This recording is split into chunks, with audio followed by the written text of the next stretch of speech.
Hello， 大家好，我是妮家的汉堡，今天继续为大家带来搞笑脑洞美漫《辛普森一家》第26季第17集。今天是1年1度的自行车日，各路神仙是各显神通，有骑高跷自行车的，有骑大小轮的，还有躺着骑的，就是没有骑普通自行车的。小新看妹妹那车又是花朵又是洋娃娃，就估计没谁能比她这更女性了。直到眼镜仔的独角兽从眼前飘过，好吧，我收回刚才那句话，除自行车以外的车辆今天是不允许出现的。有位老人家骑电瓶车去办事儿，直接连人带车被扔进了垃圾桶。当然，扔人的人也没落得什么好下场。警长骑到半道上，拐进了甜甜圈店，阿卢是拦都拦不住。他说他就只吃一点点，然后就爆衣了。这样的盛世，达夫男自然也要前来助兴。他像往常一样扭动着他的屁屁，却不想用力过猛，关节错了位。达夫男巴里这次伤得很严重，医生已经给他安排了手术，可能近一段时间镇上都要没有达夫超人了。这个消息让镇上的人们都很伤心。不过达夫公司也决定举办直播比赛，选出下一位达夫超人。得知了这个消息后，辛巴立刻问妻子自己能不能报名参加。辛巴本就不喜欢他喝酒，自然就不愿意他去报名。但辛巴解释说，他不是为了免费啤酒才去，而是想墓碑上他的生平能够丰富一点，曾是达夫超人，多么光彩的经历。他都这么说了，辛巴也只能妥协。好吧，亲爱的，你去试试吧。竞选达夫男的直播比赛开始了，这次比赛的评委有3位，就不一一介绍了。除此之外，还有主办方达夫总裁，他告诉众人，若是在选手中没找到合适的，那么他就会放弃达夫超人这个名字。比赛的第一个环节是倒啤酒，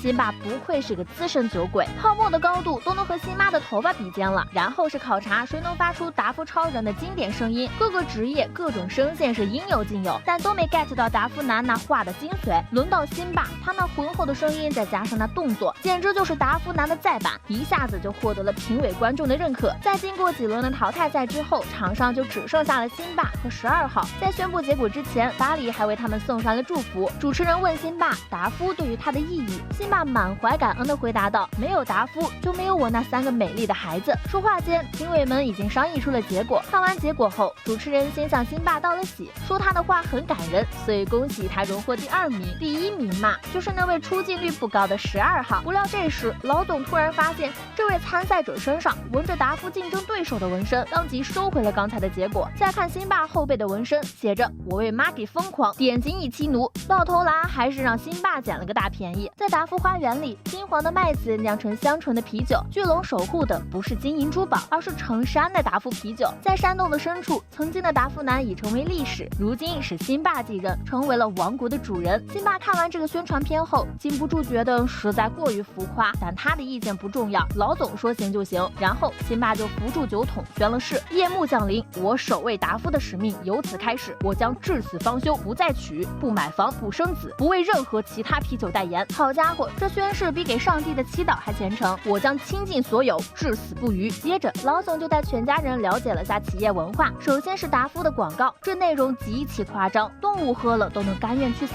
头都被挂墙上了，还能夸达夫好，说什么达夫下肚痛苦全无，简直就不是碳基生物能整出来的活。接着老总又带他们去看了他的祖先达夫，画像清晰地描绘了他横渡达夫威尔河的场景。当然以上都是扯淡，真实情况是达夫男是重塑的法西斯形象。这时孩子们发现面前有个保险柜，就问里面装的是什么。老总回答得很干脆，里面是达夫的配料表。他说这世上仅有3个人知道内容，而且他很有自信，不会有任何人猜出密码。怎料这 flag 刚立下就被小新打开了。小新拿起配料表一看，上面写着喜力兹啤酒兑水，没想到底裤都被扒了。老总面上有些挂不住，就把小家伙们赶走了。这时辛巴走过来说出了自己的顾虑，他不知道这是不是辛巴该做的事。他认为老总是想把辛巴塑造成超级英雄，好让孩子们觉得啤酒很炫酷。闻此老总忍不住笑了起来，然后带他去更深入了解了啤酒。老总说啤酒的出现让原始人变得文明，使他们不再去大型动物那找死。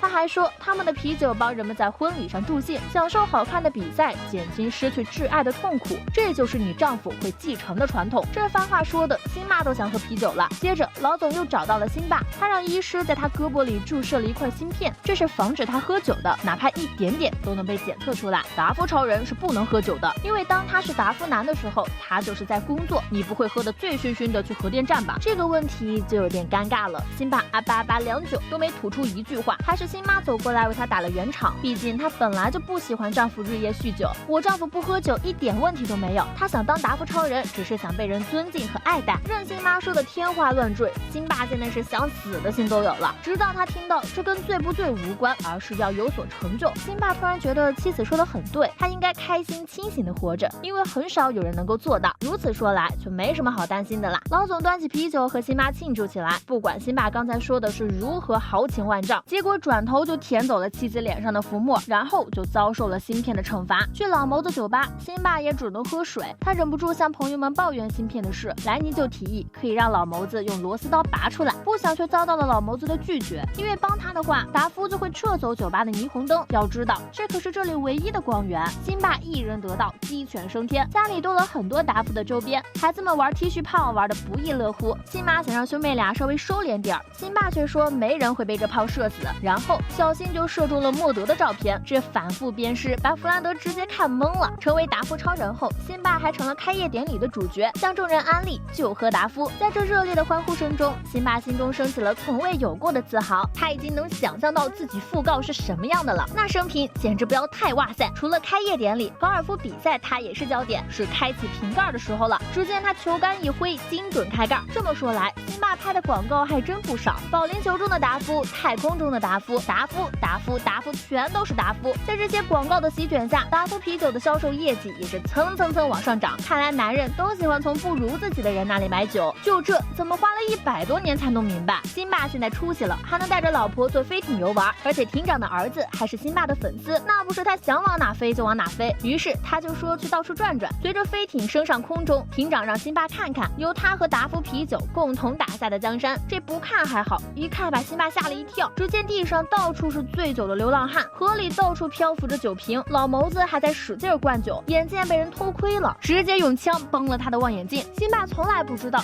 喝酒还有副作用，艇长说那是新款的达夫烈酒。不管是什么，辛巴现在只想要下去静静。晚上躺在床上，辛巴问妻子曾经有没有因为犯大错而忧虑。他说自打不喝酒，他的脑子就清醒了，这让他意识到喝酒是错的，他要让一切都回归正轨。不多久，春田赛车开始了，辛巴还像往常一样活跃现场的气氛。不想紧接着他说给观众喝的是无酒精啤酒，你看没有啤酒你们照样也很开心。他还让大伙跟着他一起说我喝够了诲人不倦的达夫啤酒。不想此言一出，立刻引起了全民公愤，吓得辛巴跳上赛车就跑路。结果几圈下来才发现这是个环形赛道，愤怒的群众直接掀翻了辛巴的车，若不是救火及时，他就成烤熟的超人了。老总告诉他现在全都是想弄死他的人，现在只有一个解决的办法了，那就是证明他还爱喝啤酒。可是我有芯片啊，根本没什么芯片，只是心理暗示。辛妈也劝说道不管他做什么都是他心目中的大英雄。结果这家伙喝起来就一发不可收拾，就连啤酒玩偶都没逃脱他的魔爪。辛巴又重新回到了老谋子酒吧，这里比之前看起来更阴郁了，这是因为自辛巴走后，老谋子扼杀了酒吧的所有阳光。这时旁边的老兄突然说了一句你原来可是达夫超人，能跟你合张影吗？够了，